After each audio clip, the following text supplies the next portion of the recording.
কয়েকদিনের টানা বৃষ্টির জেরে তিস্তা নদীর জলস্তর বৃদ্ধি পাওয়ায় ক্রান্তি ব্লকের বেশ কয়েকটি গ্রাম এখন জলমগ্ন। ঘর ছেড়ে অস্থায়ী তাঁবুতে আশ্রয় নিয়েছেন বহু পরিবার। কখন কি হয় সেই চিন্তায় রাতের ঘুম উড়েছে স্থানীয়দের। এই অবস্থায় উত্তরবঙ্গে আরও 5 দিন প্রবল বৃষ্টি এবং দুর্যোগের আশঙ্কা রয়েছে। অতি ভারী বৃষ্টির পূর্বাভাস দেওয়া হয়েছে আলিপুর, জলপাইগুড়ি এবং কালিম্পং জেলায়। এরই মধ্যে জলপাইগুড়ি তিস্তার চরে হাতির উৎপাতও বেড়েছে। বিভিন্ন নদী পার্শ্ববর্তী এলাকায় মাইকিং করে সতর্ক করে দেওয়া হচ্ছে স্থানীয়দের। বন্যার জন্য খোলা হয়েছে কন্ট্রোল রুম। বন্যা কবলিত এলাকায় মানুষদের ত্রাণ শিবিরে নিয়ে যাওয়ার কাজ চলছে।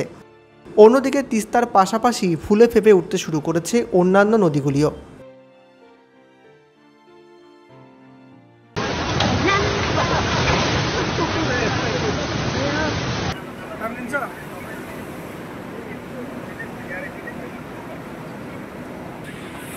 क्या लोग है ना पानी ले लो